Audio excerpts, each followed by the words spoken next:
अगर आप उस ऑप्शन को टिक करते हो तो ऐसे में आपका जो टैक्स है वो बहुत ज़्यादा मात्रा में गवर्नमेंट काट लेती है। इंटरनेशनल स्टूडेंट्स को हर चीज़ का यहाँ पे प्राइस ज़्यादा भरना पड़ता है as compare to Australian residents जो होते हैं।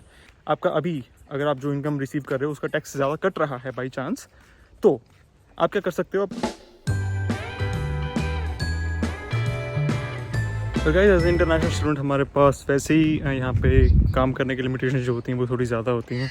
हम 24 आवर्स से ज़्यादा यूजुअली काम कर नहीं सकते एंड उस चक्कर में भी जितना हम काम करते हैं अगर उसका एक बहुत बड़ा हिस्सा जो हमारी इनकम होती है अगर वो गवर्नमेंट ले जाती है तो ऐसे में बहुत ज़्यादा गुस्सा आता है एंड बहुत ज़्यादा डिमोटिवेट बंदा फील करता है बिकॉज इतनी मेहनत करने के बाद भी हाथ में कुछ आता नहीं है। तो ऐसे में कुछ सीन्स ऐसे होते हैं यहाँ पे जो स्टूडेंट्स यहाँ पे गलती कर देते हैं बिकॉज जॉब पे जब वो ज्वाइन करते हैं तो उनको एक टैक्स डिक्लेरेशन फॉर्म भरना पड़ता है जिसमें अगर वो कुछ सेटिंग्स को ध्यान से नहीं पढ़ते हैं एंड उन्हें बिना इन्फॉर्मेशन के भर देते हैं तो ऐसे में गवर्नमेंट को ज़्यादा टैक्स वो भरने शुरू कर देते हैं एंड इस बारे में उन लोगों को पता भी नहीं होता। तो ऐसे में मैं आपको कुछ इन्फॉर्मेशन शेयर करूँगा जिससे आप ऐसी गलतियाँ ना करें एंड लीगली आप ज़्यादा से कम टैक्स भरें ज़्यादा के मुकाबले। बिकॉज ऐसे मेरे जस्ट एक मेरे फ्रेंड के साथ हुआ है जब मैं रिसेंटली मैंने एक नई जॉब अभी भी ज्वाइन करी थी तो उसके साथ यही चीज़ हुई एंड बताता हूँ पूरा इंसिडेंट एंड क्या सेटिंग्स हैं बताता हूँ आपको आराम से। तो गाइस यहाँ पे लीगली 24 आवर्स हर स्टूडेंट को अलाउड होता है काम करना एंड उस चक्कर में जो लीगली एक प्रोसेस होता है वो होता है टैक्स डिक्लेरेशन फॉर्म।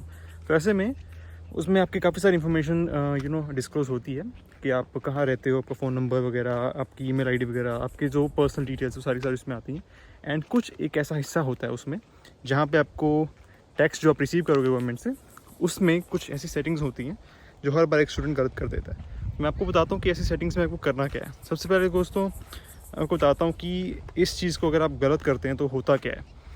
एक बहुत बड़ा अमाउंट का हिस्सा गवर्नमेंट अपने हाथ में ले लेती है एज अ टैक्स। तो ऐसे में अगर आपने मान लो $500 अपने एक हफ्ते में कमाया है लीगली तो उसका मान लो $200 से $250 गवर्नमेंट ले जाएगी। अराउंड 30% से ऊपर तो आराम से गवर्नमेंट ले जाएगी एंड ऐसे में जो आपके खर्चे वगैरह होंगे वो कॉम्प्रोमाइज़ हो जाते हैं एंड आपको बहुत गुस्सा आता है एंड ज़्यादा से ज़्यादा हिस्सा जो आपकी मेहनत का हिस्सा होता है जो आपको मिलना चाहिए वो गवर्नमेंट ले जाती है। और अब मैं आपको बताता हूँ मेरे फ्रेंड के साथ एक्चुअली में क्या हुआ कि उसने अराउंड एक हफ्ते में 15 घंटे काम किया होगा एंड उसकी कोई जो इनकम बनी थी वो अराउंड $500 $450-500 के करीब उसकी कोई इनकम बनी थी एंड उसमें से जो टैक्स कटने के बाद जो उसको जो इनकम आई वो थी सिर्फ और सिर्फ आई गेस $210 के करीब। तो जो बाकी के जो जितनी भी अमाउंट है वो सारी टैक्स में चली गई एंड जब इतनी बड़ी अमाउंट जो टैक्स में चली गई तो उसको बहुत हैरानी हुई बिकॉज वो नया यहाँ पे आया एंड उसको लगा भाई इतना ज़्यादा टैक्स कटना नहीं चाहिए था। फिर जब उसमें से बात करी तो मैंने उसको बताया कि भाई उसने कुछ इन्फॉर्मेशन जो है उसमें टैक्स डिक्लेरेशन फॉर्म में कुछ गलत भरी होगी। तो ऐसे में अब जाकर उसने वो टैक्स का जो फॉर्म है उसमें कुछ टाइम पहले चेंज किया एंड अब जाके उसकी जो इनकम है वो कुछ स्टेबल आनी शुरू हुई है। एंड फिर मैंने उसको समझाया कि भाई इस टैक्स में दिक्कत क्या आती है। बेसिकली उसमें दो तरह के ऑप्शंस होते हैं। सबसे पहले दोस्तों जो होता है ऑप्शन उसमें होता है कि भाई आप एक ऑस्ट्रेलियन रेजिडेंट हो या फिर एक इंटरनेशनल रेजिडेंट हो फॉर द टैक्स पर्पसेस। तो ऐसे में आपको बहुत से स्टूडेंट जो नए आते हैं वो इंटरनेशनल स्टूडेंट भर देते हैं कि भाई मैं एक इंटरनेशनल रेजिडेंट है फॉर टैक्स पर्पस, जो कि आप एक्चुअली हो क्योंकि आप बाहर से आओ यहाँ पर पढ़ने के लिए, ठीक है। तो उस चीज़ में अगर आप उस ऑप्शन को टिक करते हो तो ऐसे में आपका जो टैक्स है वो बहुत ज़्यादा मात्रा में गवर्नमेंट काट लेती है। तो इस चीज़ से बचने के लिए आपको ऑस्ट्रेलियन रेजिडेंट भरना है फॉर टैक्स पर्पसेस। अब भाई आप में से काफ़ी सारे पूछेंगे भाई हम तो ऑस्ट्रेलिया के रेजिडेंट है ही नहीं भाई, तो ऐसे में हम क्यों भरें, ये तो इलीगल हो गया। अगर उनको प्रूफ मांग ले भी हम ऑस्ट्रेलिया रेजिडेंट, हमारे पास तो कोई प्रूफ है नहीं इस चीज़ का। भाई मेरी बात सुनो पहले, देखो बेसिकली होता क्या है, धूप भी तेज़ हो गई। हाँ, तो बेसिकली होता क्या है गाइस, हम ऑस्ट्रेलियन रेजिडेंट वैसे नहीं हैं जैसे आप समझ रहे हैं, हम कोई परमानेंट ऑस्ट्रेलियन रेजिडेंट नहीं है। अभी भी आया, अभी धूप चली गई है। ओके, सो अभी आप ऑस्ट्रेलियन रेजिडेंट वैसे तो नहीं हो, बट उसमें जो ऑप्शन होता है वो ये चीज़ होता है, वो ये कहता है कि आप सिर्फ टैक्स भरने के लिए ऑस्ट्रेलिया के रेजिडेंट हो। तो दोनों चीज़ों में फ़र्क है। बिकॉज भाई इस चीज़ की नॉलेज तो आप सभी को होगी, बिकॉज जो लोग इंटरनेशनली होते हैं यहाँ पे तो उनको इंटरनेशनल स्टूडेंट्स को हर चीज़ का यहाँ पे प्राइस ज़्यादा भरना पड़ता है as compare to Australian residents जो होते हैं। अगर आप पढ़ाई के मामले में ले लोगे, जो सब्जेक्ट आपको अराउंड $1000 का फॉर एग्जांपल कॉस्ट करता है, वो ऑस्ट्रेलियन रेजिडेंट्स को, यहीं के रेजिडेंट्स को अराउंड $200 से $300 का कॉस्ट करेगा। तो ऐसे में आपको दुगने से ज़्यादा अमाउंट का वो टैक्स जो है, जो सब्जेक्ट है वो कॉस्ट करता है।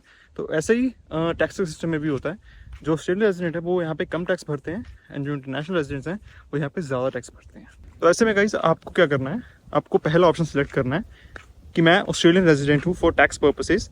एंड घबराइए मत, ये कम्प्लीटली लीगल है, ऐसे में ऐसे की बात नहीं कि आप इलीगली कुछ कर रहे हो, ये कम्प्लीटली लीगल है बिकॉज आप सिर्फ टैक्स भरने के पर्पज पे ऑस्ट्रेलियन रेजिडेंट माने जाते हो। तो ऐसे में ये गलती ना करें कि आप इंटरनेशनल स्टूडेंट हो इसलिए आप इंटरनेशनल स्टूडेंट वाला ऑप्शन सेलेक्ट कर लोगे, तो ऐसे में आपका टैक्स बहुत ज़्यादा अमाउंट में काटा जाएगा। ओके, दूसरी चीज़ जो आती है दोस्तों वो ये है, दूसरा ऑप्शन होता है वो होता है थ्रेशोल्ड वाला, कि आपको थ्रेशोल्ड रिसीव करना है ही नहीं। तो जो दूसरा ऑप्शन गाइस आता है वो होता है टैक्स फ्री थ्रेशोल्ड का।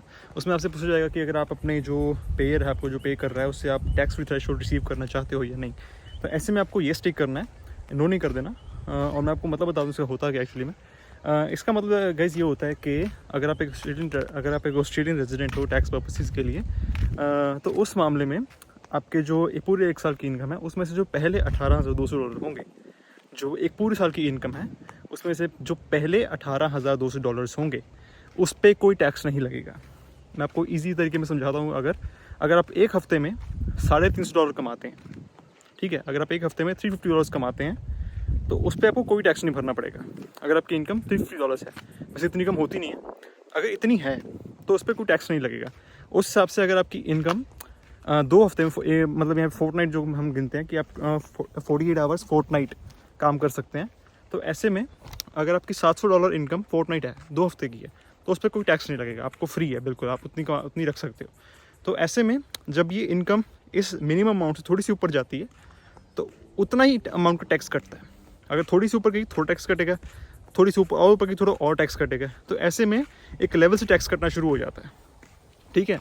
तो ऐसे में आपको जो है ये वाला ऑप्शन येस करना है, ताकि जो मिनिमम अमाउंट है जिस पे टैक्स नहीं लगेगा उस पर आपको कोई टैक्स ना भरना पड़े।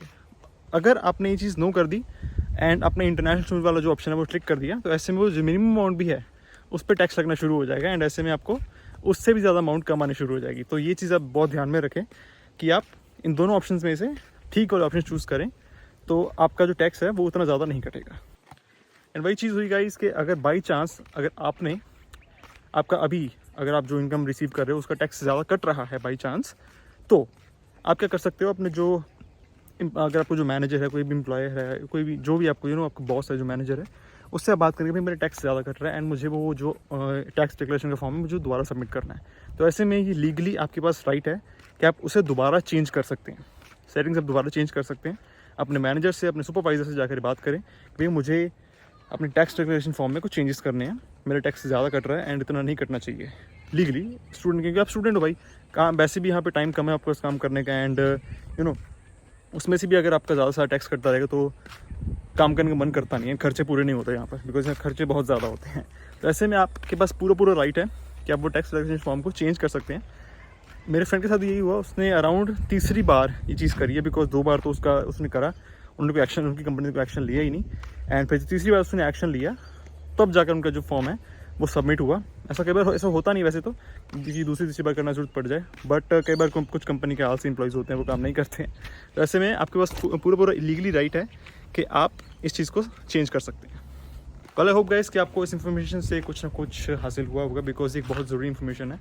एंड काफ़ी सारे इंटरनेशनल जितने भी नए आ रहे हैं उनको इस चीज़ के बारे में नॉलेज नहीं है, एंड बहुत ज़रूरी चीज़ है, बिकॉज इनकम ही एक ऐसा सोर्स है जिससे आप यहाँ पे सर्वाइव करते हो। एंड वही चीज़ अगर आप मैक्सिमम से यहाँ गवर्नमेंट ले जाए तो बहुत दुख होता है, काम करने का बिल्कुल मन नहीं करता।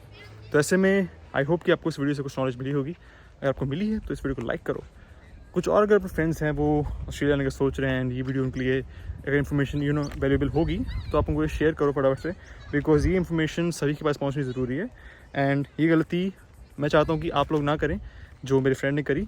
एंड जितना भी नुकसान उसका हुआ तो चला गया, अब अगले साल ही आएगा जब रिटर्न होगा टैक्स, अब वो वापस तो नहीं आएगा। ऐसे में आप अभी के लिए अगर आपको पैसे की ज़रूरत है तो ये चीज़ आप गलतियाँ अवॉइड करें और ध्यान रखें, बस सतर्क रहें और कुछ नहीं। एनीवेज गाइस, इस वीडियो के लिए आज के लिए इतना ही रखते हैं। Thank you so much for watching this video till here.